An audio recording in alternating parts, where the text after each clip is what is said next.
Well, I think it starts with the immigration. You got to make sure that. Look, Europe's been in trouble for a long time, Eric. East London, has been in great trouble or grave danger for some time right now in terms of the mesh of Sharia believers and ideologists who live within those communities. That's number one. That's all intel. Two, you physically have to have things like bollards, very simple security mechanisms in place around strategic targets like the Parliament building. And those bollards can physically stop a truck or a car from ramming in. And then the other one, I'm going to say that London and the UK needs to revamp its entire police forces, because I'm going to tell you right now, you're not going to be able to stop terrorists, wielding automatic rifles and using cars to smash civilians with bobbies. And I know that their CT unit did a great job of responding. They're armed. But I think it's time for the UK to start looking at arming all of their police officers. Guys, I have to do this. I'm sorry I have to do this. We're going to take a look in. We're going to dip in. Paul Ryan had just delivered a couple of remarks on Capitol Hill, and there you saw him leaving the press conference right there. I guess they were very brief remarks. Okay, let me bring these guys back in. Jim, let me talk to you a little bit about this. This Masood was under surveillance by the British, basically British intelligence, but then left to go on his own and ended up killing people, 4 people, and himself dying. Here's the problem, Eric. You can identify people, but if you don't look at what's causing them to do this, you're never going to solve the problem.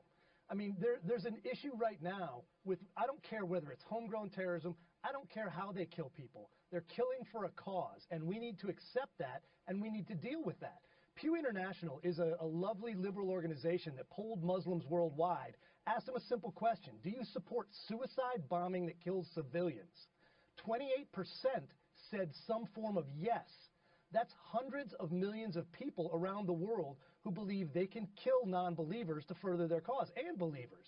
So we need to deal with that, and we need to attack the ideology and point out that those are the bad Muslims. There are also Muslims we can partner with. Aaron, you have to attack the ideology, because in this case, this guy was British born. He was self-radicalized, and he didn't use a gun or whatever. He used his car and an 8-inch knife.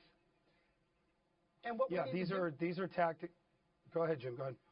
I was just going to say, what we need to do is point out that it doesn't matter where he's born. He's in the community, and we need the Muslims in that community to help. They need to look at the people around them in their mosques, in their communities, and say, we know this guy's bad. We want them to partner with us against the extremists. Okay, go ahead, Aaron. You were going to comment on that? Oh, I completely agree with Jim. You and I, we've parked our cars in the same counter-terror garage for a long time. These communities have to condemn these acts of violence. We've heard this story over and over again, but from the security perspective, purely tactical perspective, London, again, law enforcement, I think the UK needs to start looking at arming their law enforcement completely. The reason why is because here's what we learned in Israel over the last 60 years of dealing with terror. For every second you waste, the moment the terror act starts to go, another innocent life is killed. For every round you're not firing at a knife-wielding terrorist or a car trying to smash into a crowd of dozens of people, for every second wasted, another innocent is killed. So, Eric, the real tactic here is time sensitive. You don't have time. So to wait for a CT unit or a counter-terror attack unit to respond, it's just not quick enough. The police need to be armed, and again, you guys are right. I'm with Jim. This stuff has to get rooted. Unfortunately, we live in a world now where we have to harden every single target, and it's a dangerous place. Gentlemen, thank you very much.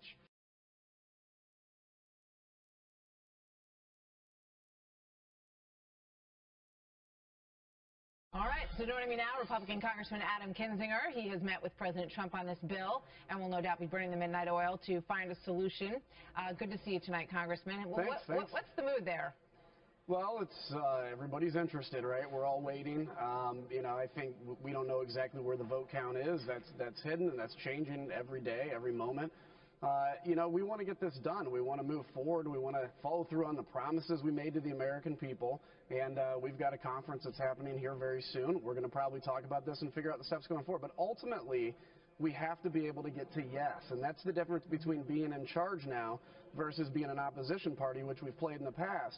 Voting no is easy, but governing and getting to yes is difficult. And we're all going to have to make that decision on our own. I hope we can get there. The president was meeting with members of the Tuesday group. You had people on the Hill, Steve Bannon, Reince Priebus. So it seems to me that they're trying to you know, they sort of went a little bit towards the conservatives on this and made some of them happy, but then some of the moderates sort of fell off the front end of the raft in the water, right? Yeah, look, it's again, this art of this is very difficult as you make concessions to one group, another group maybe doesn't like it. And you remember in the past, to pass the health care law, Obamacare, the Democrats had the Cornhusker kickback and the Louisiana Purchase. They started loading it up with earmarks. We don't do earmarks, so we don't have that option. So it has to be on people's goodwill that this is the right thing moving forward. So I hope some of my friends and colleagues over in the Freedom Caucus can get to yes. That's where we need to be. Again, you'll never see a perfect bill, and we have a very danger of letting